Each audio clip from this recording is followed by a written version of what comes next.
Hello friends! Do you really believe that the Samnites were rough and belligerent people? Well, from now on, when you talk about my people, you will have to do it with the utmost respect, and I'll explain why. All the documents that tell us about the Samnites were written by Roman writers, such as Tacitus, Titus Livius, Orosius, just to name a few. Consequently, their deeds are narrated with a clear pro-Roman bias, and so, now I want to tell you the true story of the Samnites.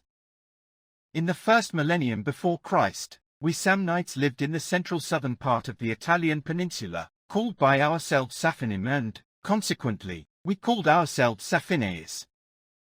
The Latins transformed Safinim into Samnium, and thus we became Samnites. The Greeks, on the other hand, called us Samnitai, and our land was Samnites. What are the origins of our existence?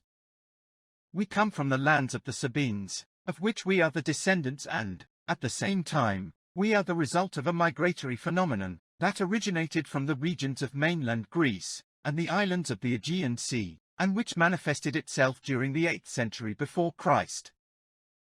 An example of this phenomenon is the founding of Taranto. Therefore, we Samnites descend from the Asco-Umbrian population settled in the central territories of the Italian peninsula, and, later, we mixed with the Hellenic populations who settled in southern Italy.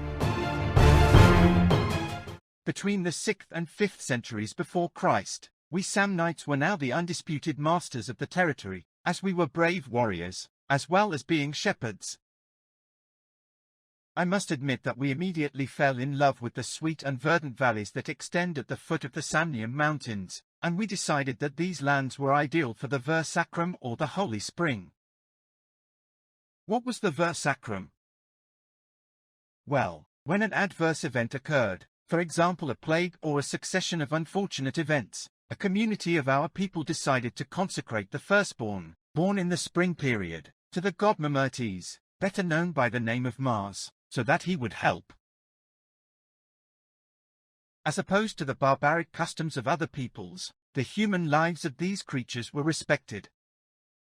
In fact, the Socrati, or sacred ones, were aware of their destiny, and lived in the family until they became adults. At that point, they moved away from their place of origin, to look for other territories in which to settle, following the migrations of an animal sacred to the divinity. This animal could be a bull, a deer, a bird, or a wolf, and served as an intermediary between man and God. The place where the sacred animal stopped was considered the destination of the migrant group. However, as time went by, the sacred ones no longer followed in the footsteps of a guide animal, and preferred to march under a banner depicting the animal itself. The history of the Samnites certainly does not end here. In the next video I will give you more details on the history of this people with a refined and fascinating civilization.